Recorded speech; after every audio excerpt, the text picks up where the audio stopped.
দক্ষিণের জনপদ পটুয়াখালীর বাউফল, নদী, খাল আর সবুজের এই ভূখণ্ডে এমন কিছু জায়গা আছে যেগুলো শুধু একটি বাজার নয়, একটি জনপদের ইতিহাসের অংশ। তেমনই এক নাম কালাইয়া হাট। প্রায় 500 বছরের পুরনো এই হাট আজও বয়ে চলছে তার ঐতিহ্য। সময়ের স্রোতে অনেক কিছু বদলে গেলেও কালাইয়ার বাণিজ্যের স্পন্দন আজও থামেনি। একসময় নদীপথই ছিল দক্ষিণাঞ্চলের মানুষের প্রধান যোগাযোগের পথ, আর সেই নদীপথকে ঘিরেই গড়ে উঠেছিল কালাইয়া বন্দর। ব্রিটিশ আমল থেকেই এখানে জমে উঠেছিল ধান, চাল, সুপারি, কাঠ, গবাদি পশু সহ নানান পণ্যের বাণিজ্য। দূর দূরান্ত থেকে নৌকায় করে পণ্য আসত, আর এই বন্দর থেকেই নৌপথে ছড়িয়ে পড়ত দক্ষিণাঞ্চলের বিভিন্ন প্রান্তে। আজও সেই বাণিজ্যের উত্তরাধিকার বহন করছে কালাইয়া। সপ্তাহের সোমবার এলেই যেন বদলে যায় পুরো এলাকার চিত্র। ভোর হতে না হতেই শুরু হয় মানুষের আনাগোনা। কেউ আসেন ধান নিয়ে, কেউ মাছ, কেউ গরু মহিষ নিয়ে, আবার কেউ আসেন সংসারের প্রয়োজনীয় জিনিস কিনতে। চারপাশে তখন শুধু মানুষের কোলাহল নয়, দরদামের হাঁকডাক, ক্রেতা বিক্রেতার ব্যস্ততা আর পণ্য পরিবহনের ব্যস্ততায় মুখর হয়ে ওঠে পুরো কালাইয়া। বিশেষ করে গরু মহিষের হাটে দেখা যায় আলাদা এক দৃশ্য।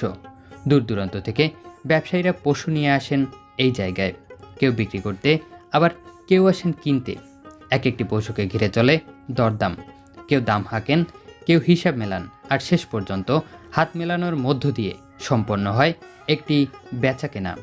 কিন্তু কালাইয়া হাটের গল্প শুধু বাজারের গল্প নয়, এই হাটের সঙ্গে জড়িয়ে আছে হাজারো মানুষের জীবন জীবিকা।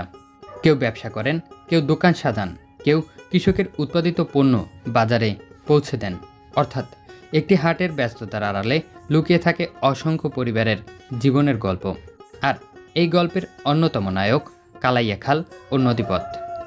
একসময় নৌকাই ছিল এ অঞ্চলের বাণিজ্যের প্রধান বাহন। নদীর বুক চিরে একের পর এক নৌকা এসে ভিড়ত এই বন্দরে।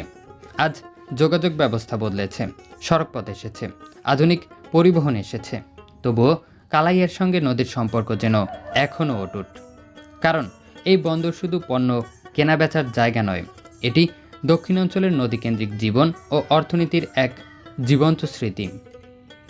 ভাবুন তো, যে জায়গায় কয়েক শতাব্দী আগে বণিকেরা নৌকো ভিড়িয়ে পণ্য কেনাবেচা করতেন, আজও সেখানে মানুষ আসে একই উদ্দেশ্যে, কেনাবেচা, জীবিকা আর জীবনের প্রয়োজন মেটাতে।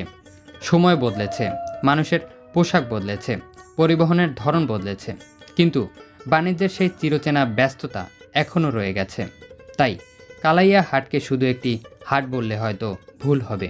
এটি বাউফলের অর্থনীতির একটি গুরুত্বপূর্ণ অংশ। এটি নদীমাতৃক দক্ষিণাঞ্চলের বাণিজ্যের ঐতিহ্যের স্মারক, আর একই সঙ্গে হাজারো মানুষের জীবন জীবিকার ঠিকানা। সোমবারের ব্যস্ত হাট যখন ধীরে ধীরে ফাঁকা হতে শুরু করে, দোকানের ঝাঁপ নামতে থাকে, মানুষ ঘরে ফিরতে শুরু করে, তখনও কালাইয়া যেন অপেক্ষায় থাকে আরেকটি সোমবারের।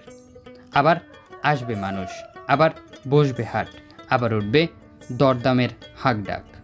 আর শত শত বছরের মতোই কালাইয়া হাট বয়ে নিয়ে যাবে সময়ের সঙ্গে বদলে যাওয়া এক জনপদের বাণিজ্য, ঐতিহ্য আর মানুষের গল্প। এটাই কালাইয়া। এটি শুধু একটি হাট নয়, একটি জনপদের জীবন্ত ইতিহাস।